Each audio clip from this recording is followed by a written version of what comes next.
Hey, everybody. Welcome to another episode of In Your Wheelhouse, brought to you by WheelHouse IT. I am your host, Todd Rosales. And remember, if it's not in your wheelhouse, don't reinvent it. We have a very special guest today, someone who is very close to the show. In fact, he helps fund the show because he is the owner and CEO of WheelHouse IT. When we decided to do this podcast, part of the vision was to sit down with business owners and business leaders and understand how they leverage technology to grow and scale their business. When we're thinking about the roster of guests that we can have, who better to have than our own CEO, Gani Zebersky, and considering that's what his whole business consists around. He founded a company, he grew it and built it with technology, and now he's helping other people do the same. Gani, I work for you, so obviously I'm going to try to be very careful in this interview and not say anything that's going to put me out of a job. But it's awesome to sit down with you and actually get to be on this side and interview you instead of, being on the other side and sitting there having you ask me questions about everything that's going on. So welcome to my domain. Welcome to the show, man. Awesome. That was awesome. Thank you, Todd. Your podcasts are awesome. Love watching them, and excited to do this. I know we talk almost every day, but excited to do this. It's really legit, like a Joe Rogan podcast. This is gonna be awesome. Well, if I was doing the Joe Rogan numbers, sir, 100 million from Spotify. I mean, I enjoy working for you, but I think I'd be okay at that point. Listen, we talk about this show being about entrepreneurs that have used technology to grow and scale their business. And this is something that's been weaved into your DNA since you've started. I mean, you had a history in IT, you transitioned that into digital marketing, back into IT, and today you are the CEO and a very active CEO of one of the largest managed services companies in the state of Florida, if not the largest. So give us a little bit of background about how you got started, what, your digital marketing days, and just some of those transitions that brought you to Wheelhouse. And we'll dig into everything further as we go. Sure, no problem. How far back do you want to go, Todd? Well, if I recall correctly, the first IT job you had was actually with the Israeli army. That's true. That's true. I guess if you would call that a job, or the beginning of my career. So I spent a big part of my youth in Israel growing up. And I did high school in Israel. And after high school, it's kind of mandatory to go to the Israeli military. Um, so went into the Israeli military. I actually started out in combat. I got transitioned, went through some health issues, and found myself in IT in this kind of really like almost serendipitous roundabout way. Not something I kind of went into. I was always like a techie as a kid, but never thought I'd be doing IT for the Israeli army, believe it or not. So it was a lot of like coincidence, luck type thing, and found myself there. Um, uh, in the Israeli army, just worked setting up this database application. We were part of a team that basically implemented this application. It was supposed to save the Israeli military like hundreds of millions of dollars, if not like $1 billion a year on like inventory management and that type of thing. And our job was like go into the bases, set it up, and deploy it and teach people how to use it. This is a long time ago, 20 plus years ago. Um, it was set up on like Windows NT on an Oracle backend database. It was really exciting for me as a young kid to be able to do that stuff, and a lot of responsibility really early, and a lot of great experiences there, and teaching, implementation, and all that stuff. So it was really cool. Well, as the CEO of Wheelhouse, you're continuing to help people implement strategies, train them how to use it. Obviously, you've scaled it much larger, and you're doing it in a much safer environment now than being within the army. But I want to kind of touch on that. Something that's really kind of at the heart of Wheelhouse, right? At the end of the day, we are a business, and the way that we reach a lot of our clients and our partners is through our digital marketing. I know that's something that's always been a specialty of yours. It's right at the heart of Wheelhouse. We're always putting out great information for everybody. And I mean, with that, they tend to come to us. How did you figure out how to get into the digital marketing world? Because you've been doing it for a while, well before it was digital marketing. It was just, I mean, you were leveraging the internet to to build a funnel to get people to come to you, as opposed to having to do what most people do and just pick up the phone and cold call. Yeah. Well, I guess the way I transitioned to that is kind of interesting. So I was working in like the late '90s, early 2000s at a recruiting firm as an IT, like the IT manager at a company, and and what basically happened is, 9/11 happened, and dot-com, dot boom, whatever you want to call it, or the crash of the dot-com recession was the first time there was like this high IT unemployment. Like IT unemployment right now is extremely low. Even during COVID, it's still like at like 2 or 3%, like insanely low. It was like less than 2% for a time, but it was the only time in IT in my career that IT unemployment was really high.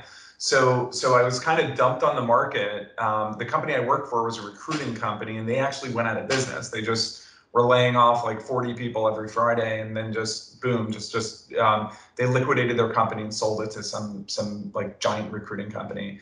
And I saw the writing on the wall, so I just, instead of going out and getting a job, I just basically started talking to people. Hey, I do IT and it can help you with this, that, and the other. But what everyone wanted at that time was they wanted a website, right? So they had like an AOL address, and they needed a domain, and then they needed a website built. And it's kind of like the early stages of the internet, right? It was around 2001, 2002, really, really early stages of the internet. So I just did I did whatever fit on an invoice. I've got this funny story I tell people. My first client, set up I built their website, and I set up their network at home, and then I painted their kids' room. So I did anything I could at that time, just trying to bring an income, because I just wanted to be independent. So through that process of learning how to build websites and building these websites for people, then they're like, okay, we have these websites, now what? Like, where's all the business? I have a website, and I'm like, well, you need to get traffic to the site. And then started learning a lot about internet marketing, SEO at that time. Google, that wasn't even around, or it was around, but Google AdWords wasn't even a thing back then. There was like some called Overture, where you would advertise on like AOL and Yahoo, and you probably don't even know that word, Todd. But so I was learning a lot about SEO, AdWords, and website development to kind of do what the clients wanted. Um, and I learned a lot of digital marketing from that, and we became a digital marketing agency. I grew that to about a 10-person company. And then there was another transition that you know about, if you want me to talk about that transition. Yeah. I mean, listen, what you're saying is embodying the exact reason we did this podcast, right? You found an opportunity, you used your skill set, and you started there, and then you found another need, and you started to build a business around that. And you went from Gani just knocking on doors, helping people out with his skill set, to an actual 10-person company. And if I imagine correctly, that was really the infancy and the birth of what would eventually become Wheelhouse. Right. So what was happening was, something really interesting was happening, as I had this digital marketing agency. It was called Intermakers, by the way. Um, is that I would meet people all the time, and I would get referred to people. Hey, this person needs an e-commerce site, or whatever it was, and then they would just kind of like connect the dots, or just associate like websites and computers, and then they would say, I've got all these computers in my office, can you fix them? I pay this guy hourly, and he never shows up, or whatever it is. And I didn't want to deal with hourly. I never wanted to deal with it. So what I would say was, just pay me like whatever per month, and just call me as much as you want. I'll take care of it. And slowly I started realizing something, that the relationships were much different when I was just charging like a flat fee to support people's computers through as opposed to like the digital marketing. The digital marketing, basically, if we weren't bringing them leads, if we're bringing them leads and everything's awesome, they've got a great product and we're doing a great job with the digital marketing, and they're getting leads, like, big hugs and high fives, and everyone, they love us, we love them, big love fest, everything is awesome, until like the leads would stop, and then all of a sudden they're like, oh, I don't want to pay for this anymore. Google would change your algorithm, or something would happen. And I started realizing, like, I don't like that relationship with the clients as much as I like the IT relationships, because we were more of a partner. Like, the economy would go up and down, and like their sales would go up and down. Had nothing to do with the fact that they had 20 people in their office that needed IT, that needed to run their business. And I liked that relationship. So I basically exited out of that and focused 100%. I want to say 100%, because as you know, we still offer the online presence management at WheelHouse. We respawned that, I guess you could say, with a lot of help from Nick Bartow, our digital marketing manager.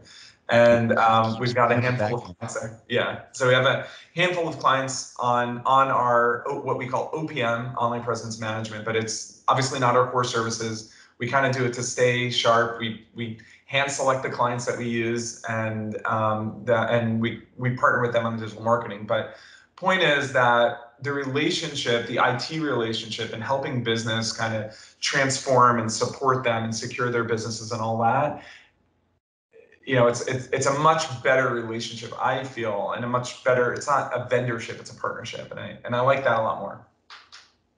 It's definitely a nice relationship. It's something that I've also had experience with for 8, 9, 10 years as well. And it is a fun relationship because you do get to be a part of another organization. I mean, that's the one thing that I've always loved about the industry that you and I have worked in for so long is you kind of have your family within Wheelhouse and the company that you work with, but then you also have these great relationship with other businesses, and you get a ton of insight into different industries and different inner workings of these companies, and you get to be there to support them, to add value, and to make sure that they succeed. And it's crazy to me to actually be in an industry where your success is their success. I mean, you're going to sit there and help them grow and scale and leverage technology and figure out all the tips and tricks. And by you being successful within that organization, they're going to grow and make more money essentially. So, I feel like we're not a nonprofit by any stretch of the imagination, but at least we get to put some good out there into the world with the things that we do. I imagine that's a very appealing part of the job. I mean, you just kind of iterated it over the stories that you were telling. Yeah, I love kind of talking to the business owners. It's very relatable being a business and consulting with businesses. I think it's like so many times I meet with businesses just relating it to us, and the maturity that we had to go through, right? From we very quickly grew from like 8 people to like 50 people. Like it felt like overnight. And we have a lot of clients that are like still in that like small area where they're still trying to figure out their model and figure that out and kind of come in and just relate it to us. Like for us, I mean, if we didn't invest in technology, there's no way that we'd be able to scale, right? There's no way that we'd be able to create the operational maturity that we have. I'm not saying that technology is everything and you just dump technology in a business and it fixes every problem. But if you don't have it, everything is painful, right? Like being able to have that amount of control, being able to, create that repeatable processes, being able to collaborate, all those things are basically impossible without technology. And it's a great conversation, and I love having conversations about marketing as well with our clients about growing, because all businesses need to grow. It's like 2 very essential parts of the business: growing the business, and obviously marketing is a big part of growth. I mean, you could have growth that's not necessarily organic and acquire companies, and that's of course different. But organic growth, marketing is a big part of it. But I love technology. I love talking to businesses about implementing just something that all of a sudden makes them run like so much more efficiently as a business. And I've seen it with us, and when we had that rapid growth, and we still have growth right now, but not the rapid growth we had when we were 8 people, right? So, but we just reached these chasms where we needed to cross them, and so many of them were conquered by technology. And I see these businesses that are just these gigantic businesses, and you can see that like their IT budgets are just so large, and it finally clicks. Like, how do they get to that size? Like, how do they, with all their moving parts in comparison to my small business, how do they get to that size? And at the end of the day, it's really technology that's doing that. And being able to have that conversation with like an accounting firm that they're subject matter experts around finance and all that stuff, and or a law firm and they're subject matter experts on protecting businesses and helping them with their contracts and all that stuff, and and being able to introduce that stuff, I think is really exciting to me. And a lot of times I'll get that aha moment. And I don't get to work with the clients as much as I used to, and whether it's in the sales process or account management. We have an amazing team, guys, you are one of them, and that work with the clients and do all that stuff. But still, I love jumping in. I jumped in with a client I haven't talked to in 10 years, an accounting firm, and we got on the phone and we're all joking around. It was a great time. Made so many analogies from their business to technology to kind of help them, get their path with their IT vision, and really good stuff. It's funny you say that. That's something, as someone who works for you and is part of the sales process, that I try to balance as well, because you're such a great resource to have. And I'm not just trying to kiss your butt here on camera and to take note of that and put it in my file. But I'm not just trying to suck up here, but because you are a business owner that did digital transformation, you've done the digital marketing, you've implemented, remote working solutions and everything for your own business. You have experience as a business owner and you have the direct benefits from these pieces of technology. Whereas there's a lot of people out there that can say, you should look at this software or this piece of hardware, whatever it is, because it does X, Y, and Z, where you can just turn around and talk about the tail end of that, where it's, no, we did implement these things and these are the benefits that we got from that. It streamlined this process and automated that process, so on and so forth. But then I also realized that you are the CEO of the company and you have a job that you have to do. So I try not to reach out to you on too many of these clients to bring them in, but it's just so easy to get you to agree to it. Yeah. So, I can tell how much you love doing this. Yeah, no, I love doing it. The biggest thing that I need to work on myself or that I've been working on, is building up the people as much as I can. So I'm not distancing myself away from the clients. I tell clients all the time, like, I'm invisible and available, like, all at the same time. Is just invest all of my time in the employees so they can understand as much as possible everything that I've gone through in the last 20 years, right? And in business, and everything. I try to relate everything to us, because it's easy to relate things to us because they work at the company. So I can explain to them, like, when you're here, we used to be over here, and the reason we got over here is because this, that, and the other, and this is something that you need to explain to these business owners, operation managers, COOs, and the like, is just try to make everything relatable. And so my focus is to, and yes, I jump on meetings with you, and I love jumping on those meetings and meeting your contacts and all the people that you talk to, and I love those meetings as well. But really spending that one-on-one time or group time with the employees to really, get them. It's hard to do that entrepreneur sale, right? Like Yeah. come in and, be the owner sale, and it's not replicatable. But I do want to be, I do want them to understand a lot of, how we've gotten to where we are, and I do that, with the employees, and spend my time there. Well, you've built an army of passionate people, and I've realized that in my short time with Wheelhouse, because, as you mentioned, our Friday company meetings, when I'm sitting in my office at 4:15 on a Friday, and my wife's wondering why I can't help without her child yet, and she sees a bunch of people having a very good time on my television, she's like, "Hey, you're just messing around. Can you help with the kid?" I'm like, "No, this is actually a company meeting. I swear, honey." So, I'm going to need you to talk to her about that. But obviously, you have a group of people that are very passionate about what they do. They love being here, and that all stems from the top. Now, as much as I want to continue to focus on modern day Wheelhouse because I love it, let's, what you've done from a managed services standpoint has transitioned over time, right? When you first started doing websites and digital marketing and everything else, we're in a completely different universe now, and we'll get into COVID and the pandemic, but shortly after the where I was and we focused on a cloud transition, you were right there with us, focusing on transitioning to the cloud and looking at new solutions that businesses can take advantage of. One of those solutions, which I've bathed in the Kool-Aid, it runs through the pipes of my house and everything else, are the Office 365 and Azure solutions, the Microsoft Cloud solutions. You are of the same blood as me. You believe in these solutions. You've equated them to the Kleenex of the business world. How did you have the foresight to understand that this was going to be a major adoption of businesses, and how this is really going to take businesses to the next level? And one more question on that note: Did you look at it internally for Wheelhouse before you looked at it to add to your managed services portfolio, or was that all at one time? That's two great questions. So I'll start by so yeah, when I kind of made that transition to kind of let go of digital marketing and exit out of that world, I wanted to rethink IT, right? And this was around 2009-ish.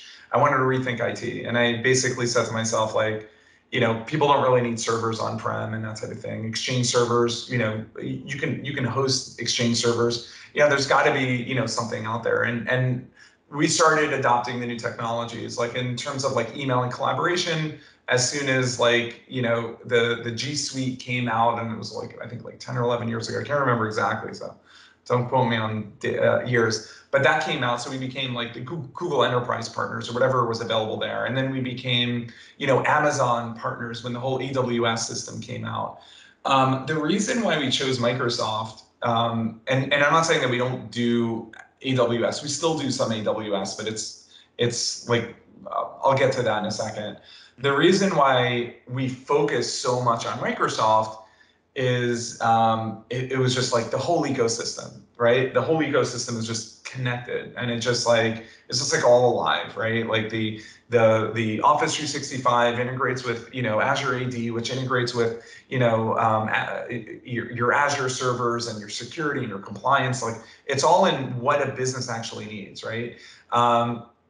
It was pretty clear that servers were only going to be around for a temporary amount of time. On-prem servers, that was going to they had this like expiration date, right? But choosing the ecosystem, it became very apparent very early on, and we started putting more of our eggs in that basket. We still do Amazon installs or AWS projects, but it became very obvious that if you want to future-proof the business, you're going to move to Microsoft. And I think that, like Satya Nadella, I think said in the CEO of Microsoft, was saying in the last Inspire, which is the big Microsoft convention, that they've seen, more transformation in the last 3 months. I know we haven't talked about COVID, I'll have to talk about that, but we've seen more transformation in the last 3 months than we've seen in the last 3 years. The technologies are there, and I think that businesses just don't use them. They think they're not secure, or they don't work, and like all of that. Like, I'm gonna say it right here, is like, it's just not true. Like a lot of the people that are saying that, they either don't understand it, or they have their own interests or agenda in why they're saying it. So it was just like an aha moment. We jumped on right on BPOS, right? Before it was even called Office 365. I think it was about 10 years ago. We did our first, now you asked, are we on it? That was perfect. We love putting ourselves on the same system. So for the most part, all the security systems that we use, I mean, we use additional security because we're an MSP, but we use the same security system, same collaboration system, Teams and SharePoint and OneDrive. We use all of it, and we adopt all of it, and we eat our own dog food. So at the end of the day, it's like, I tell people all the time, like if I didn't have Teams today, I'd have to like hire 3 more people to like make up for what this does for me, right? And it's true. Like we all use it. Like we can just, it used to be our sales process. We would just show our clients like how we worked, and they would just go gaga over it and like, wow, that looks like the future. And I'm like, no, that's not the future. This is now. This is technology that exists right now. And Microsoft started calling it the modern office. We started calling it the modern workplace because it incorporated some other things that were outside of Microsoft. Now Microsoft is calling it the modern workplace. But yeah, so to answer your question, we adopted it very, very early. Azure, as soon as Azure came out, WVD, everything, we jump onto the beta programs as much as, to be able to be, to be able to experience them early on before we deploy them out to clients. And big believers in the Microsoft ecosystem. And I don't want to make this a Microsoft commercial, but we went out, we got all our competencies. We have like 4 gold competencies with Microsoft, and that was a big deal. Most managed service providers have like a silver or a gold or a single gold competencies. Microsoft awarded us like an award a couple of years ago for, I think, the best Southeast Partner of the Year. southern seven states. So we really started. Then we really started doing more and more Microsoft, that to the point where even Microsoft was coming to us and saying, we need you guys to work with these businesses. And only once we've proven that we've been able to really handle these businesses well in that transformation. Well, I've been a part of 2 Southeastern Partners of the Year, so I'm definitely going to put myself out there as the common thread in how that award's given out. But in reality, it's awesome to hear you talk about this stuff, because when you're on the phone and you're with clients, you're not selling, you're just explaining to them the stuff that you're using internally and how great it is, right? So it's a completely different conversation. Now, you had mentioned, and we alluded to it a few times, but we're filming this in the middle of the pandemic. We're like 5 months in, things have not changed. This podcast will live in history, and people will look back on it. But you and I have both worked in IT. We've been a part of the Microsoft ecosystem for a long time. When COVID hit, all of a sudden people couldn't go to their office anymore, and a lot of companies were scrambling to figure out how to support remote work. This was so foreign to me, because these are capabilities that you and I have had very, very well for a very long time, right? Going back to what you said about Microsoft, the modern workplace, they 100% stole that from you, because when I used to go to Microsoft meetings with my iPhone, they would give me crap about it. And I would say, no, the iPhone is the best showcase for how your Microsoft applications work on the phone. Fast forward a year later, Nadella is using that at his keynote, so he 100% stole it. But the pandemic hits, and anybody who's really an Office 365 user, and I don't mean the people who went to Office 365 just for email, the people who are in the ecosystem, they should have just been able to go home, fire things up, boom, they're working. But there were so many people who did not realize that, or were able to do that. When the pandemic hit, there are two things working to your advantage. A, we're in the hurricane belt, so we're always dealing with storms and having to deal with remote workers. But B, these are capabilities you've had for 5-10 years already. How I don't want to negate the fact that it is a pandemic, but outside of the whole health scare, how easy was it for you to transition from everybody being in the office to everybody being at home? Yeah, no, that's a great question. So early on, like it was kind of like, I think it was like late February, early March, when because this thing like happened overnight. It turned into like, is this like the last scare, or to oh my God, like the whole world is coming to an end. Like the thing happened like overnight. The moment that we noticed that this was going to be an issue, we didn't even flinch. Everybody go home. I mean, we have a very beautiful, nice office in Fort Lauderdale, really nice office in New York, That I've seen once LA. or twice, and I Yeah. work for you. But great office. We got like ping pong tables there, and like we have a lot of fun in the office, Snacks were and great. I it's had a those great. too. Yeah, great. But we didn't even flinch. Everybody go home. We're gonna start working. We're gonna start working from home. We don't want to take any chances. We don't want to spread this thing any more than it was spreading. It was, and there weren't even that many cases in Florida. We closed our Florida office and I think the New York office next day. Everybody worked from home. The clients didn't feel it. The clients didn't feel it. We didn't feel it. Everybody was on Teams in our office. Everyone's on SharePoint and Teams, and everyone is able to like receive their calls into Teams. So we have integration between Teams and our help desk software and all that stuff. So everything was like integrated. Our everything from our CRMs to everything was basically cloud based. So first thing we did is everyone's going to work from home. The next thing is our clients, which was, a whole other ordeal that we had to deal with. So everybody was at their homes, and during this time was one of the busiest times we've ever had at Wheelhouse, because everyone now had to work from home. So what we did was, we didn't want to start selling solutions to people. So anyone that didn't have a work from home model, like we had, and some of our clients already had work from home models that we've already built out, we launched a whole system online, like I think we had it up within a week. And they haven't even gone home yet. Like our clients were still going to the office to basically be able to work from home. We brought in some contractors. We had people working overtime through the night. We got everyone back online. Everybody went home. Everyone was able to get online. Not to the degree we were, because we're really heavy adopters of the modern workplace. our clients were partial, right? So some of our clients were adopters of the modern workplace. Some are like, well, if it's not broke, don't fix it. And we didn't get around to them and, enlightening them to them on how great this is and all this other stuff. So they kind of, some of them lagged behind a little bit. But at the very least, we got our clients to at least work from home. It was definitely something that, not something we could have predicted. We dealt with hurricanes. We were around for Wilma, around for Irma. We dealt with those. As you know, we have this like 60,000 watt generator plugged into our building that we can just turn on when a hurricane comes in. So we were well prepared for hurricanes. For the pandemic, I wouldn't say that we were prepared. Like we knew we have a plan if this worldwide pandemic happens and everyone has to work from home. But we were in a situation where we can just flip a switch. So the first thing that we did is we got people to work from home. Then we started trickling in more modern workplace to those that couldn't, things like Windows Virtual Desktop and those types of technologies. And of course, Microsoft Teams, which allows people to basically, just work.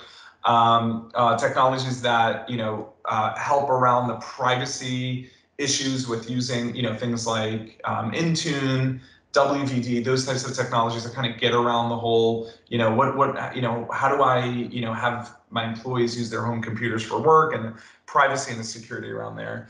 The next thing that we did is we basically started setting up videos for all the clients. So we created our own videos, we created our own documentation, but then we have our whole on-demand video library, and we publish that out about Teams to every single, whether they're subscribed to it or not, to every single employee of every single one of our clients. So we have to set each one up with an account, and so they can educate themselves on Teams and how that would work.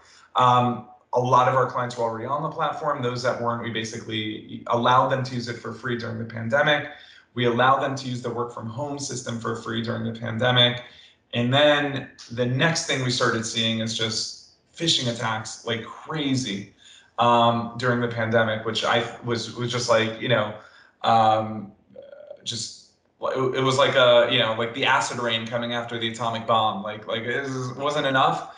So now phishing attacks were on the rise. So we initiated this whole plan. Just every single one of our new clients were on MFA. We were getting everyone on MFA, and then we just started rolling it out to all clients and didn't charge anyone for it. Here for Go ahead. just interrupt because this is our podcast and not our training of videos. MFA stands for multi-factor authentication. Us in the industry, we tend to take for granted our acronyms, and we love them and we use the crap out of them. So I'm just going to define that for everybody. But while I've got you stopped here for a second, the greatest thing about what you've been doing and what we've been doing in both of our careers is by leveraging the technologies available to us, we were prepared for something that we never imagined happen, right? We being in Florida, one of the biggest things that we work with clients on is preparing them for storms, because the storms down here can be bad and you can be without power for a week, 2 weeks, 3 weeks, whatever it is. You had mentioned, I think those were the 2005 or 6 storms that were 3 in a row, and they knocked out a lot of power around here. I know my dad's business was out of power for like 2 or 3 weeks. Our infrastructure down here is better. Check out our episodes with FPL and Brian Norcross. But storms have been something that we've always leveraged Office 365 and virtual desktops for, because it helps us down here in Florida.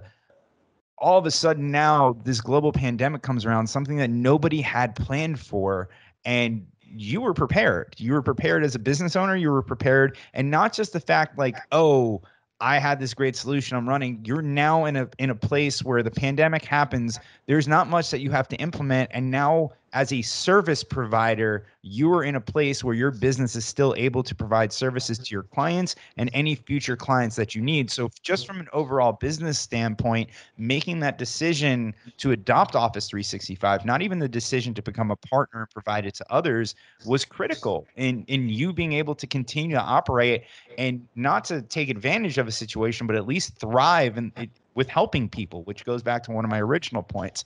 So you went a little further here and you started talking about cybersecurity and phishing attacks and just network security, and something that's very important. This has been an extreme hot topic for the past few years after we saw major attacks like the Target one and the Sony hack and all those big headline hacks. But what people don't realize is small businesses have been targets forever, because although these big companies are a wealth of information, they're also protected like Fort Knox. A small business might have Bob from accounting on Tuesday run some security updates, and they're vulnerable as can be. And, if you're going to take someone's lifeblood, their business ransom, there's a good chance they might pay you to get that back. So small businesses have been targets. People are taking advantage of the pandemic. Cyber attacks are up, ransomware attacks are up, and now all these people who have been floating around with these needs for security for the past 2 years are now scrambling to implement a remote work solution that is leaving vulnerability because they may or may not be implementing that correctly. They have to deal with storms coming. We have a very active storm season while we're in the middle of a global pandemic, and now security. And for some reason, we actually are able to help everybody with all of that across the board. I mean, we're kind of like the disaster preparedness people, the disaster recovery people, but we really fit into every end of the spectrum. So we've helped to this point in our story, we've helped people with remote work. Now we have to help them with security and DR, because now we're not the only ones getting hit with storms down here in Florida. Long Island got hit with a storm. We have a client up there that we were able to help significantly. New Orleans and Houston are about to get hit with storms. And, we're sitting here and waiting, and it doesn't look like it's going to be a good one, but this is coming more and more to the rest of the country, and people need to understand it's not a Florida problem anymore. It's not an East Coast problem. These are problems that businesses everywhere are going to have to deal with. I think you're right. I think that Florida businesses are a little bit more, a little bit more prepared to deal with a crisis. I mean, nobody could predict this one, but they're definitely more prepared. I agree 100%. And I would like I'd like Florida businesses to be a little bit more prepared on the disaster recovery. And we definitely preach that a lot. And, kind of explaining like all the money that you save and not putting these measures in place, one problem crisis, it evaporates, all those savings in seconds, right? So we definitely push a lot of that. And in terms of security, you brought up something really, really interesting. And we talk to our clients and our account managers and our certified security consultants, and in WheelHouse talk to our clients all the time, is about the small and mid-sized business. And like these small businesses, they have no idea like the low-hanging fruit that they are to hackers. And it's just like you said, like they don't have like internal security people that their job is just to make sure that they never get hacked, right? And they're constantly paranoid and looking at how to keep them from being hacked. What they have is they have a computer guy, an IT company, or a small IT company, whatever it is, that they're just playing whack-a-mole on their network, right? So, my computer's broken, server's broken again, call the computer guy. Like, they have no idea, like, the value of their business to these hackers, right? Because they're sitting on all these records. So like a healthcare company, right? A healthcare company has like tons of patient health information. Our industry, it's called PHI. We do a lot of healthcare, and the PHI data could be worth, $1,000 per record. So if they have like thousands and tens of thousands of patient information, that could be worth, hundreds of thousands of dollars, and they have no idea that they're sitting on that type of data. A small business could be sitting on millions of dollars of data. The other part is then you have like a law firm or an accounting firm that they are the vendor of some big company. A big company that a hacker can't get into. So who do they get into? They get into their supply chain, the lawyer or the accountant. And then what do? They get into the lawyer's, the system, hack their identity through some kind of phishing attack, grab their identity, grab their address book, pretend they're them, and hack their clients who are bigger than they are. And that stuff is terrifying. The other part, like on the healthcare companies, which is like the most terrifying, is if they have more than 600 patients inside of a mailbox because they sent emails with PHI information in them. Now, not only do they have to deal with all that, all those issues, now they have to submit it to OCR. They have to submit it to the government. They got to go in, and healthcare especially definitely need to get that stuff, done. But whenever we talk about disaster recovery, security, all of those things, I definitely think that every business we talk to, every business we see for the first time, their security posture is nowhere near where it needs to be. And there's so many things that are free that they're not doing. And there's so many things that are inexpensive that they're not doing, like a cyber liability policy, like it's so inexpensive. You know, it has nothing to do with IT, but the first thing we ask them is, do you have a cyber liability policy? Like you can bind that in 24 hours. Your network is horrible. It's horrible. Like it's been hacked many times over and you don't even know. Just get the cyber liability policy. You can do that in 24 hours. They'll bind that immediately for you, right? So we kind of take that whole like 360 approach on, how to recover them, how to secure them, but it takes time to put those systems in place. And again, want to get started. You don't want to be the ones, one of the stories I tell our clients all the time is that, like we have clients that tell us that like, oh, we've never been hacked. We don't need any of that stuff. Like we've never had any crises or crashes or whatever. We don't need anything like that. But like our insurance companies that refer us into these situations, and we're like the paramedics, right? Where like you're telling the paramedic, like, I don't need to wear a seatbelt. And, the paramedic is like pulling people out of cars, and the ones that aren't wearing seatbelts, they don't look as good as ones that are wearing seatbelts, right? So we're like the paramedics, and we see the bad situations. We see the situations where they don't have the right disaster recovery systems in place, the right security in place. They don't have the right compliance. We do a lot of compliance as a service type solutions, and they don't have those in place. And then when the time comes, they're just dealing with this like horrible situation. It feels like they're being electrocuted. Just ransomware and government and sending out letters to their clients and letting them know that we're sorry that we didn't secure our networks enough, and just a horrible situation. So we definitely preach a lot of the security stuff. A lot of our clients feel like, or prospects might feel we're doing it too much. I feel that there's just such a giant gap. Small businesses are the lowest hanging fruit, and it doesn't cost that much money, to improve the security posture. In the last conversation I had, it's a friend of yours and Nick's, Dave Pappas. We talked about the fact that in 2020, business owners should be able to focus on their business and their mission, right? Our tagline, and I say it every episode of, is if it's not in your wheelhouse, don't reinvent it.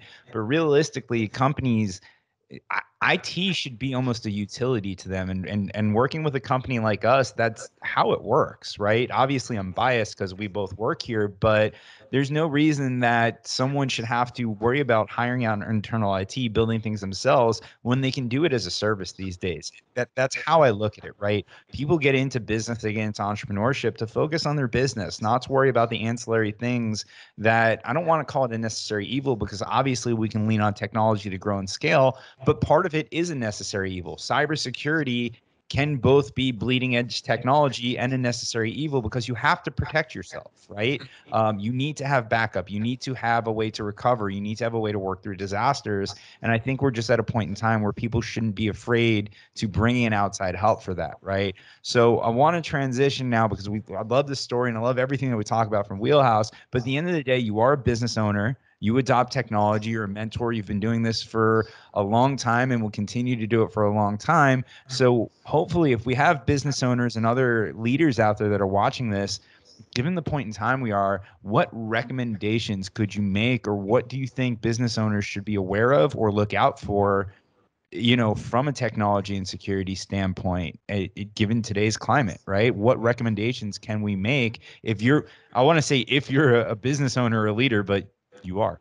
So as you, what recommendations would you This make? is this is this is an analogy I've been giving a lot, and Todd, I gave this to you, so you'll probably be doing one of these. But yeah, the analogy that I give right now is, a lot of businesses, small businesses especially, since they don't really understand as much of the value of the scalability and all that of IT, seeing IT as an investment, not an expense. They just see these things like, I got to spend money on this, I got to spend money on this. And then they're like, I need to be profitable. I need to be more profitable, especially now during COVID. But IT is just technology. It's just something that just makes everything better and less expensive over time, right? And businesses really need to understand that, right? And that's so the analogy that I give of like the investment, the expense on investment thing, and the analogy that I give is like business owners, not just business owners, all people, they need to make money. They understand a concept, right? If you take your money and you put it in a checking account and it just sits in that checking account, right? What happens to that money, right? And I know we've talked about this. The answer is nothing happens to that money. In fact, it loses its purchasing power, its value, right? Because inflation is just going up. So the same way that all the economists right now, and so technology is basically the same thing. If you just have the same technology, if it's not broke, don't fix it, right? It's working right now. Let's just leave it alone. Let's just have that server in the closet. Let's not look at Teams and SharePoint, and let's not do anything complicated right now because I don't want to deal with problems and I don't want to deal with change. And it's not broken right now. Why are you creating a problem for me, right? So the way that I see that is the same way of like taking your money and like leaving in that checking account. And because every year technology is getting better. With the cloud, technology is getting exponentially better, right? So it's kind of like the way that I explained about Facebook. Like you don't know what version of Facebook you're on. It just changes and you just figure out how to use the new one, right? You don't even notice it. It's subconscious almost. So with the cloud, it's the same thing. Things are going to be moving a lot faster right now, right? And now so there's inflation, the rate of inflation, right, of technology, the same way the rate of money is going to increase, so much more now, right? With COVID, right? And the same thing is happening in the economy. Like the economists are saying, the economy shrunk by 33%, or the GDP shrunk by 33%. And all these people are not spending money on services, so they're hoarding all their money. The ones that do have jobs, and the moment that the COVID opens up, and there's going to be this giant like hyperinflation. Like a lot of economists are like scaring us about that right now, which is definitely possible. I think that as well. The same thing's happening with technology. Everyone has to use Teams now. So these small businesses that can adapt a little bit quicker, or whatever it is, or your competitors out there, they are now adopting this technology at a much, much greater rate, this like modern workplace, because they have to, just to survive, just to be able to run their business, they need to do it, right? So what happens, right? There's a hyperinflation with technology right now. And that's why I explain it to our employees, that's why I explain it to our clients, that's why I explain it to our prospects. There is to our vendors, everyone. There's just this giant hyperinflation. And I think if I can say something to a business right now is don't just sit around with your money in the bank during hyperinflation. In the same way, don't just sit with your technology sitting there in your closet during this hyperinflation, or whatever it is, in a data center, wherever it is. Like reanalyze your business, reanalyze the technology that you use, align it, set up some IT vision, set up a plan, talk to us. We'll set up this plan with you even during the sales process. Like set up some kind of plan with your business that incorporates technology and take advantage of that. And most importantly, understand that you need to secure it. And just like you need to secure, money and, investments, everything needs to be secured. And it might sound like you're spending money on something that you didn't need to spend money on before. And you're like, why do I have to spend extra money on securing my data and my network, or my whatever it is? That technology is making you money. I guarantee you that technology is making you money, and whatever you're spending on security is nothing in comparison to the efficiencies that you're gaining through the adoption of those technologies. So don't think that you're spending money on anything, right? Think of it as an investment. And the more you invest in your business, the more you invest in technology, the more you're going to be able to scale, the more profitable you become. I promise you. I've seen it on our own business. The efficiencies and the way that things are streamlined at WheelHouse. I'm not saying that we're perfect, but obviously as a technology company, we've implemented a lot of technologies. So the reason we are so competitive with our services and we can offer our services for less money is all because we've invested in our technology. And that technology has given us the freedom to go in and not even charge as much as our competitors do, on a lot of different services that we do, because we're just running so efficiently, because we have this like adoption of technology. So once again, I'm not saying we're the best company in the world and we do everything right, because we don't, But there is something that I know, like deep down in my bones, is that technology is going to improve things, and that improvement will improve your bottom line. So don't worry about spending it. That's I love getting you fired up and going on these passionate rants. I think that's the best side of you. And I know you are a CEO and there are things you need to get back to, but there's one I wanted to say for the end. I've known you for a little bit now. We've been working together for some time. And there's an achievement that you guys had recently that I think stands out to you and to the organization. You're very goal oriented, you're very disciplined, you've worked hard. And I believe this has been a goal for you for a while. You hired me. No, I'm kidding. Um, Wheelhouse is now on the Inc. 500 list, and that is, I think, a very prestigious award. Is this something that's been a goal of you and the organization for a while? And tell me about that achievement and how that feels. no. Actually, how the whole thing started is, so we did some acquisitions around 2017, 2016. We did a couple of acquisitions, but we did grow a lot, and most of our growth was organic, not through acquisitions actually. But we did a lot of digital marketing. We have a lot of strategic partners, a lot of referrals, and just a lot of business. It was a little bit of a chaotic time for us a little bit, but we had to integrate a lot through those acquisitions and through those new clients that we signed up. And I always wanted to be on the Inc. 5000. I just figured like it's a great, list to be on. And nobody got around to ever submitting it. And then Rory, who has been like instrumental in our business in so many different ways, who you work with, our director of growth, went and said, I'm going to get us on the Inc. 5000. Let me go find out what we have to do. So he submitted us for the Inc. 5000, and he calls me up one day and he's like, Gani, we're actually on the Inc. 500. And I'm like, how's that possible? Like, there's like companies like Zappos and like these giant, like, startup technology, because MSPs don't grow that fast, right? So there's not a lot of MSPs on the Inc. 500. There are some on the Inc. 5000. But through that, like, really rapid growth and the acquisitions that we had, fortunately, Rory went and, kind of submitted all the paperwork to that. I think we were at like number like 280 something or something like that. And I actually have it right here in my home office here. It's, I don't put anything on my walls, just that thing. And it, reminds me of like, because we're just like running so fast. And so it wasn't a goal. It was just kind of keeping up with this new business that was coming in.